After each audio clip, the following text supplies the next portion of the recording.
Habrás vivido un montón de cosas, Sí. ¿no? Buenas, malas, de todo. Sí. Si con la información que tienes ahorita pudieras regresar al pasado a cambiar algo, alguna decisión, puede ser profesional, puede ser personal, que, digo, mucha gente me dice, no, es que yo no cambiaría nada. No nos hagamos. Sí cambiaría algo. Pasaría, ¿no? Sí Bien, cambiaríamos algo, ¿no? bien. Y dices, bueno, si tuvieras otra oportunidad de volverlo a vivir, ¿qué cambiarías? Ay, Dios, qué bueno. Sé perfectamente esa respuesta. Porque Ok. es un demonio que me persigue todos los días. ¿Ok? Es un tema muy denso que no sé si vale la pena hablar aquí, pero lo voy a platicar. Venga. Hablaremos con la mayor de las madureces, ¿les Ok. parece? ¿Me parece? Por favor. Cuando yo tenía 9 años, mi mamá murió. Ella tenía cáncer. La muerte fue la primera maestra que tuve. Parte de la razón por la que hice lo que hice, independientemente de esa persona que te platiqué, fue porque tuve la muerte muy cerca. Cuando no me tocaba vivirla. Y tampoco le tocaba a ella, ¿no?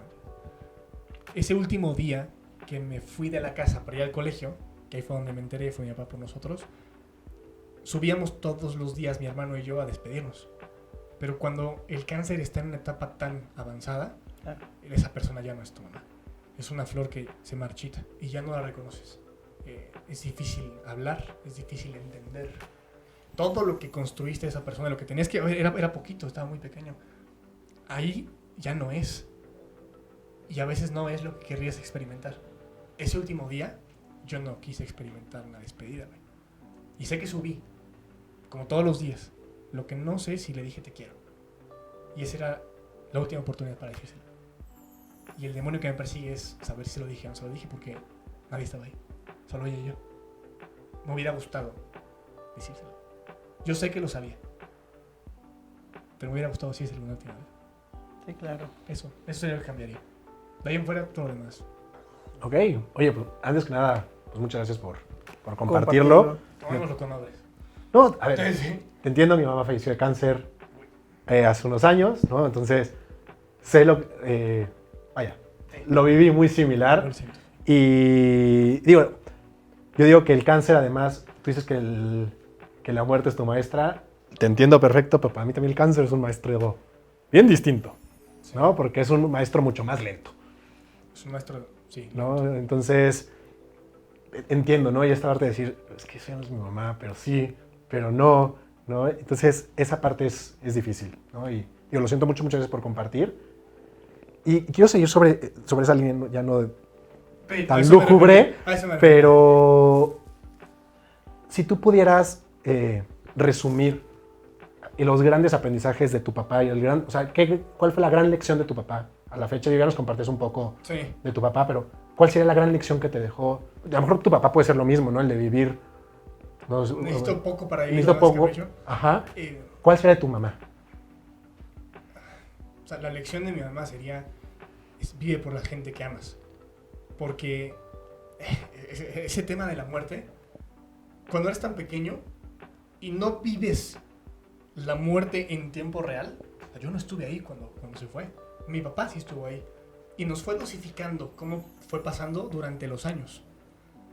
Y al final nos contó que fue lo último que dijo. Y pasaron varios años para que nos contara, porque era difícil hablarlo, pues obviamente. Sí, claro. Claro. Ahí entendí varias cosas. Ahí entendí que yo perdí a mi mamá, pero mi papá perdió a su compañera de vida. Y quizá eso está peor. O sea, con quien proyectas el resto de tu vida ya no está y te queda a ti el resto de tu vida, sácate. Yo no sé cómo lo manejaría. Mi abuela perdió a su hija, mis tías, su hermana. Y mi papá nos contó que de las últimas cosas que pudo platicar con ella cuando ya estaba en esos momentos era cuida los años, a mi hermano y a mí. Si algo dejó, fue amor.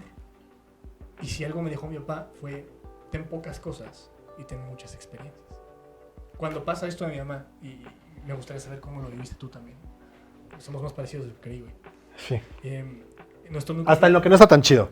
O sea, en lo que esperas que no coincidir con alguien, ¿no? Somos fuertes en la relación, aunque es impresionante. De verdad es impresionante. Nuestro núcleo familiar se rompió. Y es normal, no sé qué pasó en el tuyo, ya me contarás, pero se rompió. Mi papá vivió su duelo a su manera y es normal. Y mi hermano y yo lo vivimos a la nuestra. Y de alguna manera nos empezamos a separar un poquillo porque llegó algo a romper, es normal. Volver a unir ese núcleo familiar es bien complicado. Y a mi papá se le ocurrió una locura. Esa locura fue que en tercero de secundaria, antes de cumplir 15 años yo, nos sacó del ¿Tu colegio. hermano cuánto se llevan? ¿Tu hermano y tú? 1 año y medio. Él es... Mayor, más chico. menor, más chico. Ok. Sí. O sea, yo tenía 14 en ese momento de la locura de mi papá, mi hermano tenía 13. Y yo iba a cumplir 13. Nos saca del colegio mi papá, habla con los profesores, con las directoras y nos va a sacar del colegio. Agarramos una maleta con un pantalón, un calzón y una chamarra, porque tenis fueron los mismos, y nos fuimos de viaje a Sudamérica, en bochito, desde Puebla hasta Bolivia, manejando. Nos tardamos 100 días en llegar. Pasamos por toda América Latina, casi por todo. Nos faltó Argentina, Chile, Brasil, Sí. Venezuela. Pero lo demás, Otros 100 días. un poquito menos, pero manejamos de allá, de Puebla, hasta allá, 100 días, güey. Imagínate todo lo que vivimos ahí. No. ¿Cuál era el objetivo de ese viaje? Hacernos amigos. Era volvernos a conocer. Y sobre todo, cuando regresáramos, hayamos vivido una experiencia tan fuerte y tan bonita que se equiparara a la otra. Para soldar, Sí, que pudiera equilibrar. que pudiera competir. Y dicho y hecho, esa experiencia nos cambió la vida. O sea, vivíamos... no crean que nos fuimos en hoteles. No, dormíamos en el suelo, lloviendo. Y eso nos hizo valorar lo que realmente vale la Claro, pena ¿cómo en la vida. no? Esa es la lección de mi papá. Necesitas poco para vivir. No por palabrerías. Nos lo demostró y lo vivimos. Está cañón.